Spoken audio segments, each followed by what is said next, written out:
Საომშვიდობის საქმის კურსი დღის შემაჯამებელი გამოშვებით ბრუნდება ეთერში, რომელსაც ბექა ბაციკაძე გაუძღვება. დღეს ეროვნული ბანკის მონაცემებით ლარი მცირედით გამყარდა და ხვალიდან 1 ამერიკული დოლარი 2 ლარი და 97 თეთრი ეღირება. ამ ნიშნულის გამოსწორებას ეროვნული ბანკი ჯერ სავალუტო ინტერვენციებით ცდილობდა, დღეს კი სხვა ხერხს მიმართა. კომერციული ბანკებისთვის უცხოური ვალუტის დამატებითი რესურსები იქნება ხელმისაწვდომი. კონკრეტულად რა გადაწყვეტილებაზეა საუბარი, ამას დავით ჯავახონი გვეტყვის.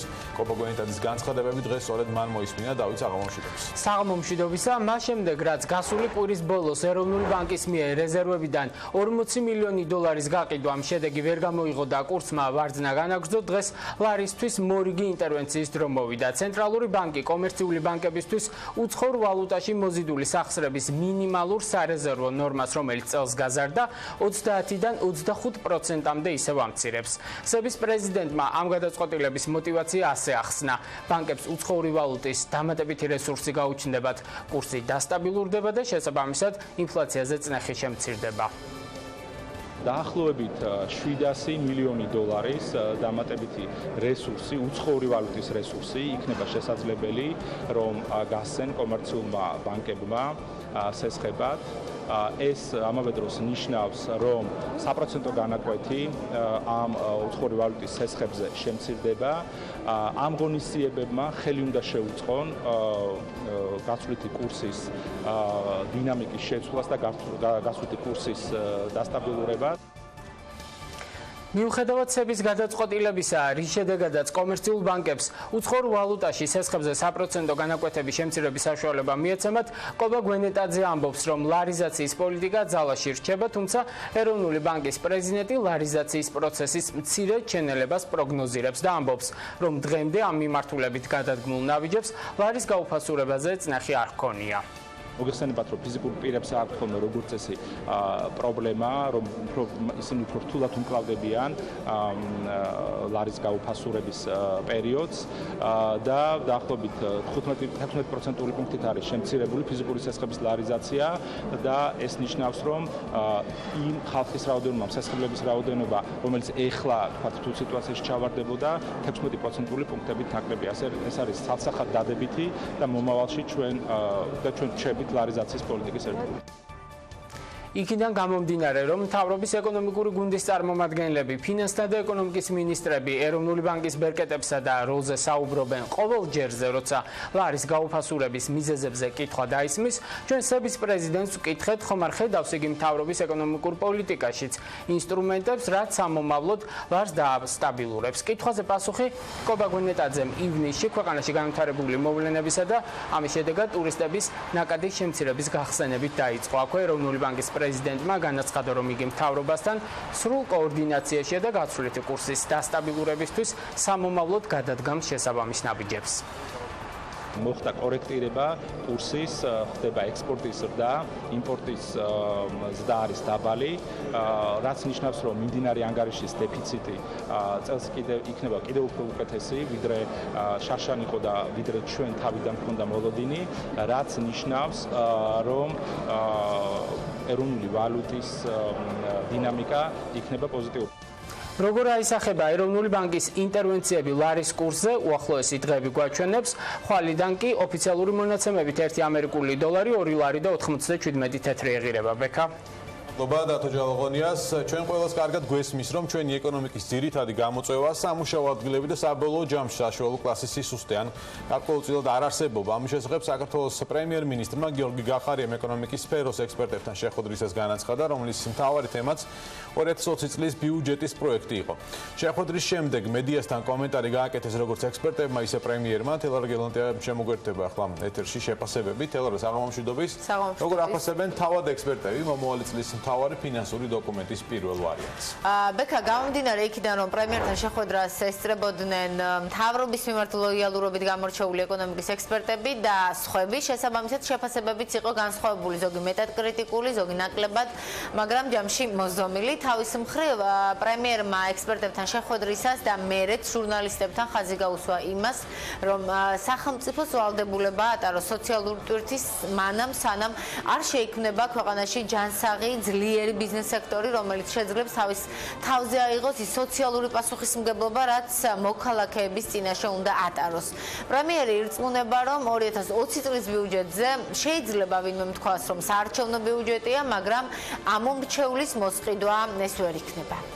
2020-ის ბიუჯეტი შეიძლება ვიღაცამ თქვას, რომ არის საარჩევნო წლის ბიუჯეტი, მაგრამ ამორჩევის მოსყიდვა ვერ იქნება ვერანაირად.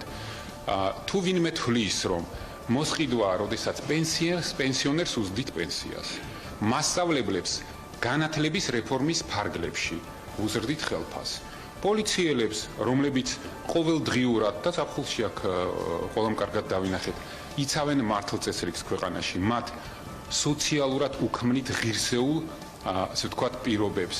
ეს არის მოსყიდვა, მე ვფიქრობ, ეს არის ის მცირე ნაბიჯი, ის მცირე შესაძლებლობა, რაც ჩვენ შეგვიძლია გავაკეთოთ.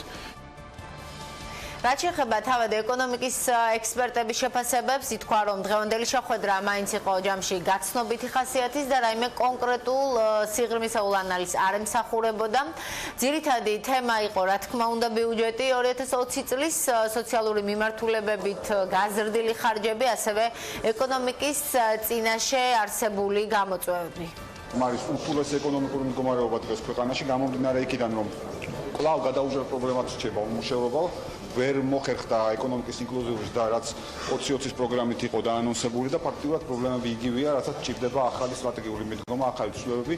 რაც შეეხება ბიუჯეტის ნაწილს, მნიშვნელოვანია, რომ ვიდრე ჩვენ ვისაუბრებთ ზოგადად აი ამ ტიპის ხარჯების გაწევაზე, მანამდე მოხდეს, ასე ვთქვათ, ხარჯების მიზნობრიობის შეფასება. მომავალ წელს ბიუჯეტი არის შედარებით უფრო სოციალურად ორიენტირებული, ანუ მიმდინარე ხარჯების შედარებით წინასწრებთან შედარებით არის მეტი.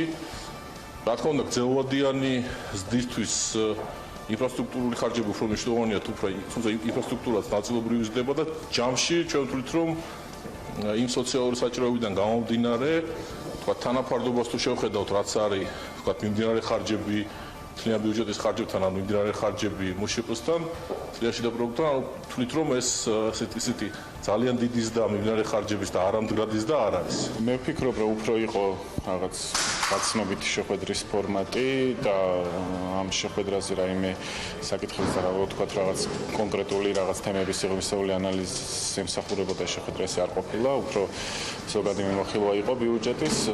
დღეს ეკონომიკის ექსპერტებს ეროვნული ბანკის პრეზიდენტის ის გადაწყვეტილებაც შეუფასებინეთ, რომელსაც როგორც ჩანს მთავრობაც მიესალმება. საქმე იმაშია, რომ როგორც დღეს ეროვნული ბანკის პრეზიდენტმა კობა გვენეტაძემ დაადასტურა უცხოურ ვალუტაში მოზიდულ სახსრებზე მინიმალური სარეზერვო მოთხოვნის ნორმა, რომელიც რამდენიმე თვის წინ თავად სებმა გაზარდა 30%-მდე, შემცირდება ისევ 25%-მდე. ანალიტიკოსებს მიაჩნიათ, რომ ეს გადაწყვეტილება ლარის კურსის გამყარების ფაქტორი იქნება. მოსაოდნელი იყო, რომ ეროვნული ბანკი გააკეთებდა მაქსიმუმს, რომ ინფლაციის ზეწოლა, რომელიც როგორც თავად ბანკი აცხადებს, ეროვნული ბანკი კურსიდან, რომელიც გამომდინარეობს, ეს მაქსიმალურად შეესუსტებია. სხვა ვთქვით, რომ თქვათ, გააკეთებდა ყველაფერს, რომ ლარი გაემყარებია რეალურად. ამ ნაბიჯით მოხდა სავალუტო სესხების მარეგულირებელი ტვირთის გარკვეული შემსუბუქება, რაც ხელს შეუწყობს სავალუტო სესხების უფრო შედარებით მეტ ზრდას ჭარბი რისკების აღების გარეშე და ეს აუცილებლად ვფიქრობთ, რომ ლარის კურსის გამყარების ფაქტორი იქნება. მთავრობამ და ეროვნულ ბანკმა, ანუ კურსის ნაწილში და ინფლაციის ნაწილში, მთავრობამ და ეროვნულ ბანკმა მე ვფიქრობ, რომ ერთიანი ვიტყოდი ასე, რომ ფაქტურად ანტიკრიზისული გეგმა უნდა შემოგთავაზოს, იმიტომ რომ კურსის ეს ნაწილი ფაქტურად კრიზისის ზღვარზეა. პრემიერმა ყურადღებით მოისმინა ყველა დეტალი და ცხადია გაუსვა ხაზი მნიშვნელობას, აღიარა რომ ამ კუთხით ჩავარდნა და გაუსვა ხაზი მნიშვნელობას, რომ საჭიროა ეროვნულ ბანკთან მთავრობის უფრო მჭიდრო კოორდინაცია. პრემიერის რანგში ეს იყო გიორგი გახარიას პირველი შეხვედრა ეკონომიკის ექსპერტებთან. ჩვენი ინფორმაციით ასეთი შეხვედრები მომავალშიც გაგრძელდება. პრემიერი გეგმავს მსგავს ფორმატში ბიზნესმენებსაც შეხვდეს. გიორგი გახარიამ დღეს ასევე საჯაროდ პირობა დადო, რომ მთავრობა მივა ყველა კომპანიამდე, ვისაც აქვს სუბიექტური თუ ბიუროკრატიული პრობლემები, რათა ეკონომიკა გაიზარდოს უფრო სწრაფად და ბიზნეს სექტორი იყოს უფრო ძლიერი. ბექა მადლობა თელარას ინფორმაციისთვის. განვაგრძობთ საქმის კურსს. მომავალ წელს საქართველოს მთავრობა 5%-იან ეკონომიკურ ზრდას ელოდება. ყოველ შემთხვევაში სწორედ ეს პროგნოზია ჩადებული 2020 წლის ბიუჯეტის საერთაშორისო სავაჭრო პალატის ხელმძღვანელს ფადი ასლის ეჭვი ეპარება, რომ ქვეყანა ამ მაჩვენებელს მიაღწევს და მეტიც სასწაული იქნება თუ 2020 წელს მთლიანი შიდა პროდუქტი 4%-ით გაიზრდება. რამდენად რეალისტურია მომდევნო წელს 5%-იანი ზრდა? სალომე მეცხვარიშვილი დეტალებით სალომეს აღამშვიდობის. მშვიდობის ბექა მიმდინარე წელს მთავრობის ეკონომიკური ზრდის პროგნოზი 4.9%-იან მომავალი წლისთვის კი ხელისუფლებას უფრო ოპტიმისტური მოლოდინი აქვს, რასაც როგორც ჩვენ აღნიშნე ბექა ფადი ასლი არ იზიარებს. რამდენად რეალისტურია ეს გათვლა? ეს კითხვა დღეს საერთაშორისო სარეიტინგო კომპანია ფიჩის ყოველწლიურ ღონისძიებაზე დავსვით, სადაც სწორედ საქართველოში არსებულ მაკროეკონომიკურ გამოწვევებზე, ეკონომიკურ გარემოსა და საფინანსო სექტორზე მსჯელობდნენ. წელს ზაფხულში ფიჩმა საქართველოს სუვერენული საკრედიტო რეიტინგი BB სტაბილურის დონეზე დაადასტურა. ეკონომიკური ზრდის პროგნოზი კი არსებული რისკების გათვალისწინებით 4.3%-მდე შეამცირა. რაც შეეხება მომავალი წლის პროგნოზს, სხვათა შორის ფიჩი არ ეთანხმება საქართველოს მთავრობას, კონკრეტულად კი სარეიტინგო კომპანია მომდევნო წელს 4.7%-იან ზრდას ელოდება, ანუ 0.3%-ით ნაკლებს, ვიდრე საქართველოს ხელისუფლება. სარეიტინგო კომპანია განმარტავს, რაზე დაყრდნობით აქვს ეს გათვლა. ვფიქრობ, ფისკალური პოლიტიკა ხელისშემწყობი იქნება მომდევნო წლის ეკონომიკური ზრდისთვის. იქნება უფრო მაღალი კაპიტალური დანახარჯები, ასევე მეტი ხარჯი განათლების სისტემაში. ასევე ვფიქრობ, რომ მომავალ წელს გაუმჯობესება იქნება ტურიზმის სექტორშიც. ასევე საკრედიტო პორტფელის ზრდა ამ კუთხით არის ხელშემწყობი. ივნისში ორნიშნა ზრდა საკრედიტო პორტფელში შეინიშნებოდა და ვფიქრობთ, ამ ფარგლებში შენარჩუნდება შემდეგ წელსაც. ფინანსთა მინისტრის მოადგილე კი ამბობს, რომ 5%-იან ეკონომიკურ ზრდას მომდევნო წლისთვის საერთაშორისო სავალუტო ფონდის პროგნოზირებს. ნიკო გაგუას განცხადებით, 5%-იანი ზრდა მომავალ წელს რეალისტურია და ამის თქმის საფუძველს იძლევა ბოლო 2 თვის ეკონომიკური ზრდის მონაცემები, რომელთა მიხედვითაც ივლისსა და აგვისტოში საშუალო ეკონომიკური ზრდა 6% იყო. 5% ეს არის ჩემისას ძალიან მაღალი მაჩვენებელი იმის გათვალისწინებით, რომ ჩვენს ძირითად პარტნიორ ქვეყნებში მიმდინარე წლის პირველ ნახევარში საშუალო ეკონომიკური ზრდა იყო 0.1%. ამ პერიოდის განმავლობაში, ესე ვთქვათ, საკმაოდ მაღალ ეკონომიკურ ზრდას მივაღწიეთ, ალბათ ამეთანხმებით, რომ ძირითადად სავაჭრო პარტნიორები მნიშვნელოვან გავლენას ახდენენ ქვეყნის ეკონომიკურ ზრდაზე. როგორც აღნიშნეს, შეკითხვები ჩვენ სარეიტინგო სააგენტო ფიჩის ყოველწლიურ შეხვედრაზე დავსვით, სადაც მათ შორის საქართველოს საბანკო სექტორზეც იყო საუბარი. როგორც შეხვედრაზე აღინიშნა, მთავარ გამოწვევად ეკონომიკისთვის დოლარიზაციის მაღალი მაჩვენებელი რჩება. ჩვენ ასევე დავინტერესდით, როგორ აფასებს საბანკო რეგულაციებს სარეიტინგო კომპანია. პოზიტიურად ვაფასებთ რეგულაციებს, რომელიც შინა მეურნეობებისთვის სესხების გაცემაზე გარკვეულ ლიმიტებს აწესებს. ვხედავთ, რომ შინა მეურნეობებში სესხების დონე ჯერ ისევ მაღალია, მაგრამ მათი მენეჯმენტი კარგად ხდება. სესხებზე დაწესებული კოეფიციენტები, რომლებიც გამომდინარეობს სესხების შემოსავლიდან, საშუალოა და ახლოს არის ევროკავშირში მიღებულ სტანდარტთან. სესხების შემცირება დროებითია და მალე ბანკებიც უფრო მოერგებიან ევროსტანდარტებით სესხების გაცემას. მოკლედ, ეს არის ის ძირითადი საკითხები, რომლებიც ფიჩის ყოველწლიურ შეხვედრაზე განიხილეს, რა თქმა უნდა, საქართველოს ეკონომიკის გამოწვევებზე საუბრისას ვერც ლარის კურსს აცდნენ, რაზეც ჩვენ წინა გამოშვებებში უკვე მოგიყევით. მადლობა სალომე მეცხვარიშვილს. განვაგრძობთ საქმის კურსს. 2018 წელს საქართველოს მთავრობას დაქვემდებარებულმა სახელმწიფო კომპანიებმა საქმიანობა 805.325.800 ლარის ზარალი დაასრულეს. ამის შესახებ 2020 წლის ბიუჯეტის პროექტის დანახტიდან ხდება ცნობილი. ჯამურად ყველაზე მსხვილი 609 მილიონი ლარის ზარალი საპარტნიორო ფონდს ჰქონდა. საპარტნიორო ფონდი დღეს საქართველოს რკინიგზის, ნავთობისა და გაზის კორპორაციის, სახელმწიფო ელექტროსისტემის და ესკოს 100%-იან წილს ფლობს. 2018 წელს საპარტნიორო ფონდის შემადგენლობაში საწარმოებიდან მოგება სახელმწიფო ელექტროსისტემას 46 მილიონი ლარი და გაზის და ნავთობის კორპორაციას 161 მილიონი ლარი ჰქონდა. თუმცა აღნიშნული მოგება საკმარისი არ აღმოჩნდა, რათა სხვა კომპანიების მიერ დაგენერირებული ზარალი დაეფარა. საუბარია საქართველოს რკინიგზაზე, რომელმაც 2018 წელს 716 მილიონით იზარალა. ტაქსების და პარკირების თემით განვაგრძობთ გამოშვებას. ორბელიანის მოედანზე დღეიდან ზონალურ საათობრივი პარკირების სისტემა ამოქმედდა და ახალი წესი 200-ზე მეტ საპარკინგ ადგილს შეეხო თბილისის ვიცე-მერის ირაკლი ხმელაძის განცხადებით ზონალურ საათობრივი პარკირების სისტემის დანერგვა თბილისის მერიის სატრანსპორტო რეფორმის ნაწილია, რომელიც სატრანსპორტო სისტემის განვითარებას, საზოგადოებრივი ტრანსპორტის პოპულარიზაციას, ქალაქის ასობებისგან განტვირთვასა და ჰაერის დაბინძურების შემცირებას ისახავს მიზნად. შემოსული თანხა მთლიანად საზოგადოებრივი ტრანსპორტის გაუმჯობესებას მოხმარდება. სწორედ ირაკლი ხმელაძე გვერდება ეთერში თემაზე სასაუბროთ. საღამოშტოს ბატონო ირაკლი, მადლობა რომ ხართ ჩვენი გადაცემის სტუმარი. მოდით ზონალურ საათობრივ ბევრი გვისაუბრია. მათ შორის ტაქსების რეფორმაზეც, რომლის მეორე ეტაპი დღეს ამოქმედა, ამიტომ დასაწყისში მინდა რომ იქნება რამე სიახლით დავიწყოთ. თქვენ დღეს ახსენეთ, რომ ეს არ არის დასასრული ტაქსების რეფორმის, ეს არის დასაწყისი. რას გეგმავს თბილისის მერია შემდგომ ეტაპზე და შემდეგ გადავიდეთ შეფასებით ნაწილზე უკვე ამოქმედებული რეგულაციების. ბექა თქვენ სწორად აღნიშნეთ, დღეს 1 ოქტომბერია და შესაბამისად სატრანსპორტო პოლიტიკის მიმართულებით ორი მნიშვნელოვანი ღონისძიება ამოქმედა. დღეს როგორც ორბელიანზე ზონალურ საათობრივი პარკირება, ასევე ტაქსების მიმართულებით რეფორმის მეორე ეტაპი. მე აღვნიშნე, რომ ეს არის რეფორმის დასაწყისი და არა დასასრული. ეს ამის პოლიტიკური მნიშვნელობით ვიძახი, ვინაიდან პოლიტიკური ოპონენტები უკვე შეფასებით დაკავდნენ რეფორმის, მაშინ როდესაც ჩვენ რეფორმის მხოლოდ მეორე ეტაპის განხორციელება დავიწყეთ და რეფორმას ექნება კიდევ მესამე ეტაპი. თუ რა სიახლეებს უნდა ველოდოთ რეფორმის ფარგლებში, ეს შეგვიძლია შევხედოთ როგორც აქამდე განხორციელებულ ღონისძიებებს, ასევე ცოტა ხანში ვილაპარაკეთ შემდგომ ეტაპებზე. ოპონენტებმა თქვეს, რომ ეს მიზანი, თქვათ, აი ამ ქმედებებით, რაც უკვე მერიამ გააკეთა რეგულაციებით, არ მიიღწევა. ამიტომ საინტერესოა გეგმაში რა გაქვთ, რომ ამ მიზნამდე მიხვიდეთ. მე ჯერ არ მინდა სამომავლო ეტაპზე საუბარი, იმიტომ რომ ამას შესაბამის დროს დედაქალაქის მერი გააცნობს საზოგადოებას და ეხლა არ არის ის სწორი და შესაფერისი დრო ვისაუბროთ რეფორმის მესამე ეტაპის დეტალებზე, ისევე როგორც შევაფასოთ, რამდენად გაამართლა რეფორმა თუ არ გაამართლა. მნიშვნელოვანი აქ არის ერთ რამეს გაუსვათ ხაზი, რასაც ჩვენ ვაკეთებთ, არ არის ეს რაღაც ახალი მოგონილი, ვაკეთებთ რეფორმა სწორედ იმ თანმიმდევრობით და იმ ეტაპებით, როგორც ეს გააკეთეს განვითარებულ ქალაქებში და შედეგი ყველგან მიღებული აქედან გამომდინარე მე გამოვრიცხავ ეს შედეგი არ დადგეს.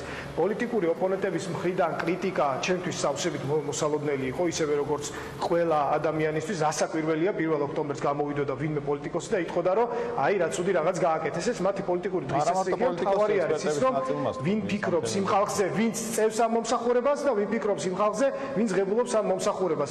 ვინ უყურებს რა არის დღეს ტაქსების ბაზარზე პრობლემა და ვინ ფიქრობს როგორ უნდა გადავჭრათ ეს პრობლემა. ეს არის თბილისის მუნიციპალიტეტი და ჩვენი რეფორმა სწორედ პასუხობს აი იმ გამოწვევებს, რომელიც დღეს ტაქსის ბაზარზე გვაქვს. ბატონო ირაკლი, გასაგებია რომ დეტალებზე ვერ საუბრობთ, მაგრამ აი მესამე ეტაპი, მაგათ იდეურად როგორ იქნება ეს, ისევ რეგულაციები იქნება თუ რაიმე სტიმულირების, ასე ვთქვათ, გზებსაც მოძებნის მერია, რომ მათ შორის რაღაც საინვესტიციო პაკეტები იქნეს, ვთქვათ, ამ ბაზარზე სატრანსპორტო ნაწილი შეთავაზებული და შემდეგ, ანუ აი იდეურად რაზე მიდის მსჯელობა თუ არ ხარ ჯერ ჩამოყალიბებული? იდეურად შემიძლია გითხრათ, რომ რა თქმა უნდა ეს იქნება რეგულირებაც და გარკვეული სტიმულირებაც, თუმცა ვერ ვიტყვი, რომ რაღაც საინვესტიციო პაკეტები იქნება. რეფორმის დასაწყისშივე დაიყარა ესეთი ხმები, რომ მერია აპირებს ტაქსების შემოყვანას. ესეთი გეგმა არც გქონია, არც გაგვიფიქრებია და არც გვაქვს საერთოდ სათვალოში, რომ რამე მუნიციპალიტეტმა შემოიყვანოს ან თეთრი მანქანები, ან რამე სხვა მსგავსი საქმიანობით დაკავდეს. ირაკლი ხმელაძე თბილისის ვიცე-მერი იყო, საქმის კურსის სტუმარი. მადლობა მას კიდევ ერთხელ გადაცემაში მონაწილეობისთვის. ჩვენ განვაგრძობთ ეთერს. დღეს ცოტა თუ წარმოიდგენს, რომ საქართველოში ატომქიცის წარმოება არსებობს, ქიმია, ფიზიკა, ბიოლოგია, გეოგრაფია, ეს არასრული ჩამონათვალია იმ მეცნიერებებისა, რომელთა მიმართ ინტერესი ადამიანს ბავშვობიდან უჩნდება. სწორედ ამიტომ ატომქიცმა ზემოთ ჩამოთვლილი მეცნიერებები პატარებისთვის რეალურად ხელშესახები გახადა და სრულიად უსაფრთხო ექსპერიმენტების ნაირსახეობა შექმნა. ატომქიცის საწარმოს კარი დღეს საქმის კურსისთვის გაიხსნა, მას ჩვენი ჟურნალისტი სალომე ჭიბაშვილი სტუმრობდა. მხოლოდ ქართული სპონსორია ნოვა. 200 ქართული პროდუქტი ნოვასგან. ნოვა ქმნის ქართულს.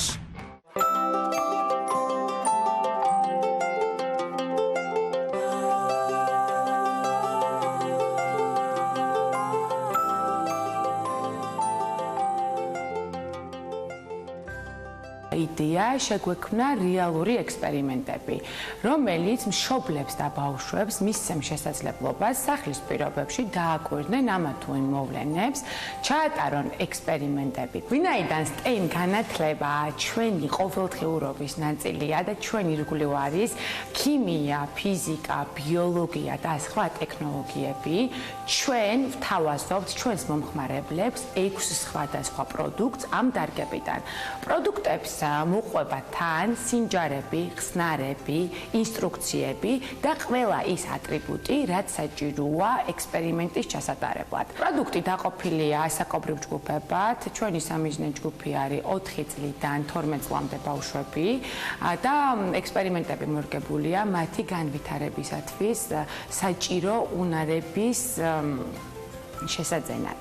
მთავარია გაუღვიძოთ მათ ინტერესი და ამ ინტერესიდან გამომდინარე შევძლოთ ის, რომ მომავალში მათ დააინტერესოთ მეცნიერება და გახდნენ ჩვენი მეცნიერები. პროდუქცია არის სრულიად უსაფრთხო, არ შეიცავს არანაირ ქიმიურ დანამატებს, არანაირ მავნე ნივთიერებებს. პირველად ინვესტიცია იყო 100,000 ლარი, ვინაიდან ჩაგვეტარებინა კვლევა, ანუ კვლევის ნაწილში იგულისხმება, რომ შეიქმნა ეს ექსპერიმენტები, რომელიც სწორად უნდა ყოფილიყო მორგებული ჩვენ მომხმარებელზე და ზუსტად მიგვეწოდებინა მათთვის ის ინფორმაცია, რისი სწავლება ჩვენ გსურდა თამაშის მეშვეობით. შემდეგი ეტაპი დავიწყეთ უკვე წარმოება. წარმოება განთავსებულია სოფელ ნატახტარში. ადგილობრივები არიან დასაქმებული და ამჟამად ჩვენი პროდუქცია უკვე ხელმისაწვდომია სხვადასხვა მაღაზიებში და გვინდა რომ რაც შეიძლება მალე მოუცვათ მთელი საქართველო და ყველასათვის გავხდეთ ხელმისაწვდომები და მეტი ბავშვი გახდეს ჩვენი მეცნიერი. საქმის კურსი ამით დასრულებულია. მადლობა ყურადღებისთვის, ნახვამდის.